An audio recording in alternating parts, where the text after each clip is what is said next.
Hey guys, it's me, Brick Fairy, and welcome back. I'm so excited you're here today because I'm going to be sharing a MOC I have created. This is something I've worked on in between creating fairies that you would recognize from the different Tinkerbell movies as well as from the stories. I do have some videos on them.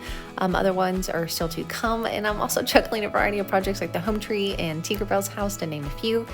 And I wanted to build the Mermaid Palace, but I didn't initially intend to do it so early. But when Lego came out with Ariel's underwater palace, just like what you would think from Rani in the Mermaid Lagoon, when Rani travels down Havin Stream and she meets some mermaids, they take her under the water where she gets to stay for a little while and see and be in the palace. And she is the only fairy who has ever gotten to do this.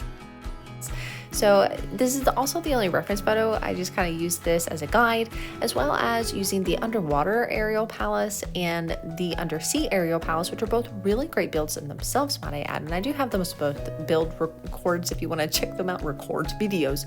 Anyways, so here is my version of the Mermaid Palace. I built this in 3 separate parts. Originally I had it attached, but I didn't really like how that was for moving or displaying it. So this way it just makes it real easy to move it around. It feels quite stable, and I think it just looks really well. So let's take a look at these 3 main mermaids. We meet them in the storybooks, and they're the ones who Rani spends most of her time with. Unfortunately, mermaids are quite selfish, and Rani has to learn that the hard way. But let's see here. We have this red-headed one who is Vuna, and then we have the teal-haired one, which is Mara, and then we have the green-haired one, which is Ula. And they're just hanging out with Rani here in front of the palace. As you can see, it does feature a lot of this light, bright yellow and some of this teal. I think it looks really pretty, mixed in with some of the gold and that pearlescent, which is meant to be kind of like a mother of pearl, which is what the palace is made of. I also added in a lot of different rock detailing and put a lot of different sea creatures. I feel like it really provides movement, color, and liveliness. I'm especially proud of my umbrella jellyfish. I really like them.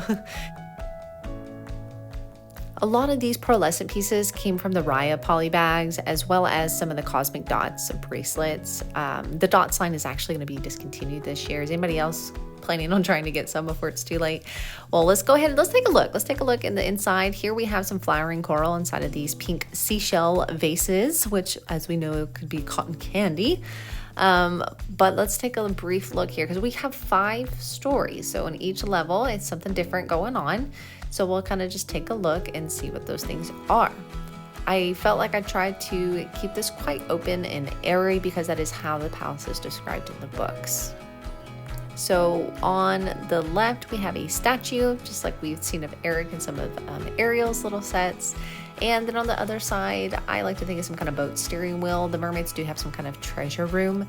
So this is my brief version of that. And here is the living space with some clamshell beds. The original bath build, but I added in a waterfall. We have some flowering coral on the bedside and a little hand mirror where I just used some of the reflective sticker left over from another set and used a hole punch.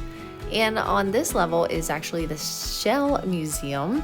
So I just included a variety of different shells that I had, including this chair, and then I have a really cool gold, I mean, it's a gold egg, but what is it really, right? Some kind of cool treasure. It's something my daughter made for me to put into the build, and it looks really good. So, and this is also where I have the ball joints housed for my jellyfish. Ball joints are awesome. And here is an additional little cozy space to sit right under the hermit crab. So this is the first middle section. It's quite tall. It barely fit on my shelf, but let's go ahead and take a look at the other side. And over here we have a lot of flowering coral. We got some fish, some additional jellyfish in the same kind of color scheme, and we have a little mer girl. She's getting ready to go down the slide, and her mom is down below, and she is building her own mermaid castle out of the sand. And we have some more rock work here on the side, lots of gold and more pearlescent pieces, because on the inside of here we have the wind room. The wind room is referenced several times, and this is where the mermaids can basically get some fresh air, although it does supposedly smell really bad of fish. So if they can go up to the surface, this is where they would go. And I really like the different sea life, especially using branches, hair over there, that purple to look like some kind of plant. And now for the other side, we have up on this top level, we have Numi. She's actually referenced in one of the books. I just really thought this newer hairpiece worked really great for her. And then we have a chef down in the Seawood Garden. He is collecting greens. I really like how those sand green raya wobbly swords work for some seaweed. I have some additional rock work here on the side. And we have some schools of fish, and it looks like we also have a family of dolphins, and I really like the variation of height and movement that it provides, mixed in with this coral and the other little sea life here and there.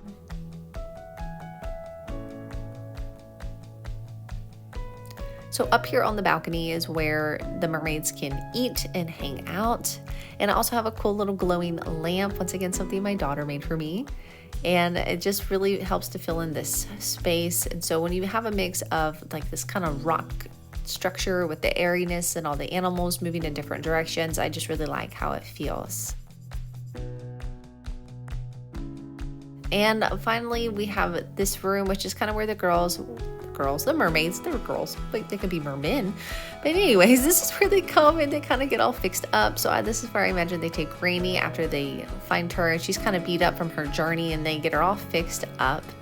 But because this is in 3 parts, let me just show you just how quick and easy this comes together. I find the colors to be really vibrant and pretty.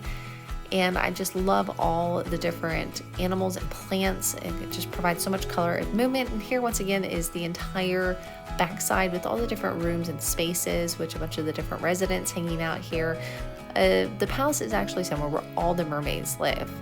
But guys, I really appreciate you being here. Thank you so much for watching. I would absolutely love a subscribe, a like, and a comment. I want to know what you think. I have many more things coming. I want to make a little Rani diagram. So this is where I'll show my version of Rani, no painting included. Don't think that is my only intention here. And I want to make a little seahorse for her, and I like the idea of having this little tropical fish with a bubble. So many ideas, lots to do, and I hope to see you here next time. And also, because my daughter always wants me to try out the cool lights, it kind of looks like water. All right, thank you. Bye.